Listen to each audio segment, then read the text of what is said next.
Now we're going to talk about medical terminology and why in heaven's name, if you're learning about healthcare informatics and statistics and data, why would you need to know and understand medical terminology? Essentially, medical terminology is the language of healthcare, and the data must be collected from documents in which things are explained using medical terminology and the details and subtleties of this language. It is a foreign language for all of us because nobody was born having a first language of medical terminology. And in addition, medical terminology is actually a compilation of Latin and Greek with a little bit of Spanish, a little bit of English, and a little bit of French thrown in.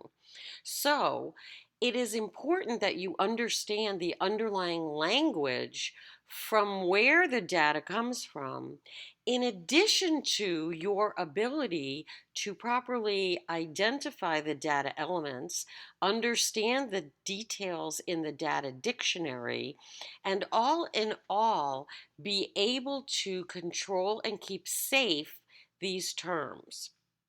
And here's an extra bonus for you.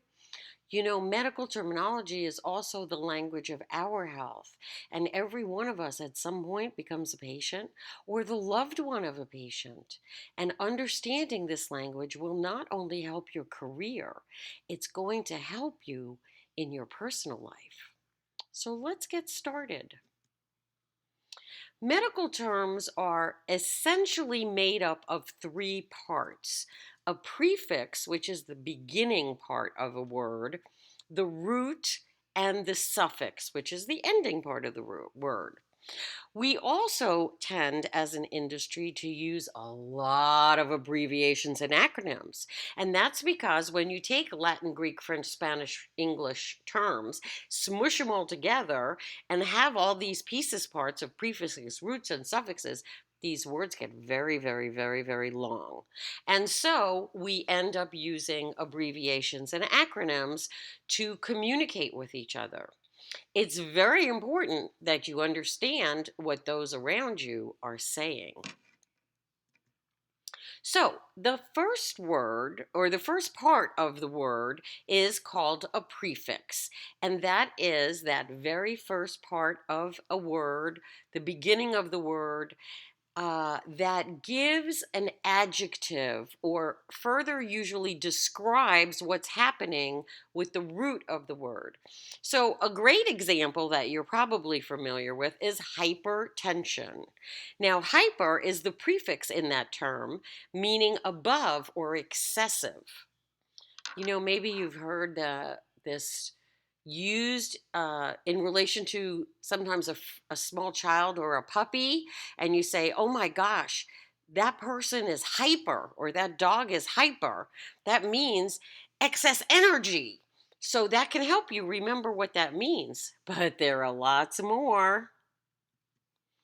So some examples, additional examples of prefixes that you are likely to see: epi, such as in the word epidermis, and that means that something is on the skin. The epidermis is actually the name for the top, outermost layer of your skin.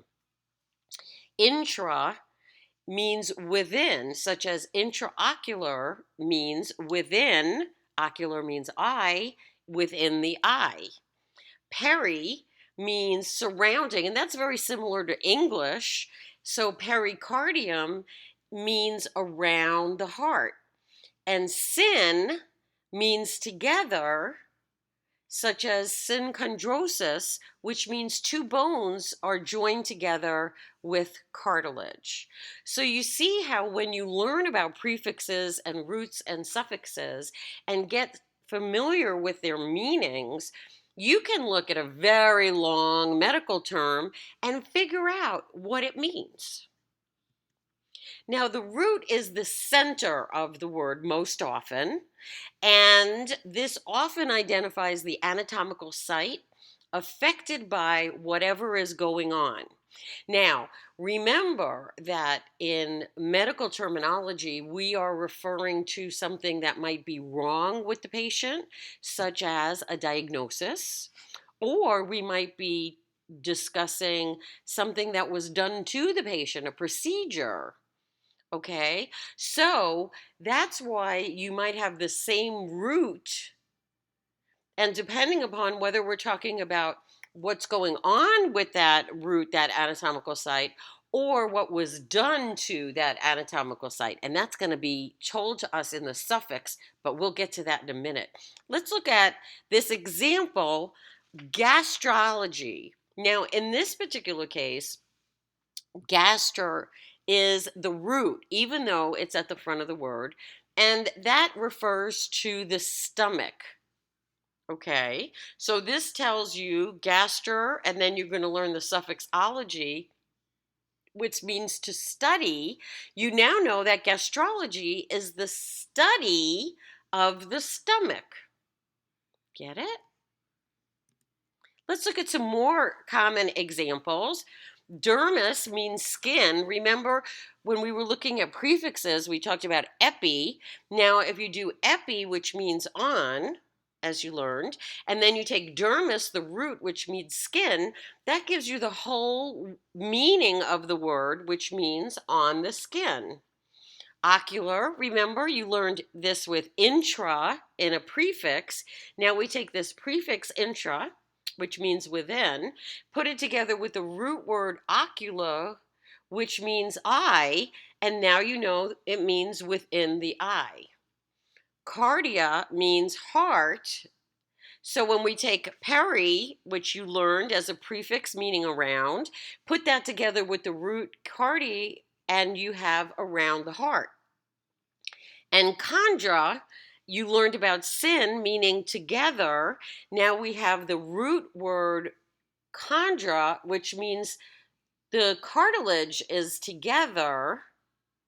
And then osis, you will find out later when we talk about suffixes. You see how this enables you to interpret a lot of medical terms just by taking it apart. So now we've referred to these suffixes a couple of times, so let's get to it. This is at the end of the word, and it will identify, as I just mentioned, it may identify a condition such as an inflammation or a pain. Okay, or it may refer to a situation or a procedure. Okay, and in this case, we have an example, terminology. So term means words, and ology means the study of. So terminology means the study of words. Let's look at some more examples. Itis, you might be familiar with this. Itis means inflammation or infection. So that's going to point to a diagnosis such as dermatitis. You learn derma means skin as the root. So we take that root word and we put it together with the suffix of itis, and you get this patient has a skin inflammation or a skin infection. You might see the suffix lar, L-A-R at the end, and that just basically means pertaining to. So, for example, the physician may say this patient has an intraocular abscess. Okay, that would tell you that the abscess is related to the inside of the eye. This you may see often, which is dynia. And dynia is actually the suffix that refers to pain. So if a patient is diagnosed or said to have pericardidynia, that's telling you that this patient is having pain around the heart, also known as angina. Oh, we'll get to that later. Okay, and osis, you remember, we talked about this before. Synchondrosis means there is an abnormal connection between the two bones that are being held together with cartilage. Oh, something is going on. So, as you can see, This is not absolute for all terms because there are terms like abscess that you cannot take apart and that you do need to learn or look it up in a medical dictionary. Do not let a word get by you that you don't understand. And also, because you can use a medical dictionary, that will help you get very familiar with the terms that you're going to work with on a regular basis. And then you can understand what's going on around you. And when those clinicians are speaking, you can at least understand what's going on in the conversation when you are asked to do your part of whatever the team needs from you. So, regardless of what your future role is going to be, you need to understand the language of your work environment. Now, as I mentioned before, we use a lot of abbreviations. There are a lot of abbreviations, and I'm just going to talk and let you take a look at the screen. And you can also print this out for reference, but even better, make sure you get a medical dictionary that has an abbreviation section in it. Most of them do. It's very important that you use your references so that, again, you understand what individuals on your team and in those meetings and with whom you are working, you have to understand what they're talking about. If you don't understand the language, it will affect your ability to do an excellent job. Imagine if you did not speak a word of Portuguese. Personally, I do not speak Portuguese. So if I were to go and move to Brazil and have to work or try to work in a hospital in Brazil, even though I understand medical terminology, I don't understand Portuguese.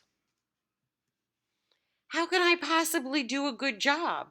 How can I understand a report that's given to me or even my employee evaluation? How can I possibly do a good and productive job if I don't understand what those around me are saying? So, this is part of your obligation. As professionals in healthcare or future professionals in healthcare, and certainly you're a future patient in healthcare, you need to understand the language. Do you have any questions? Everybody usually does. Please ask them. We love questions.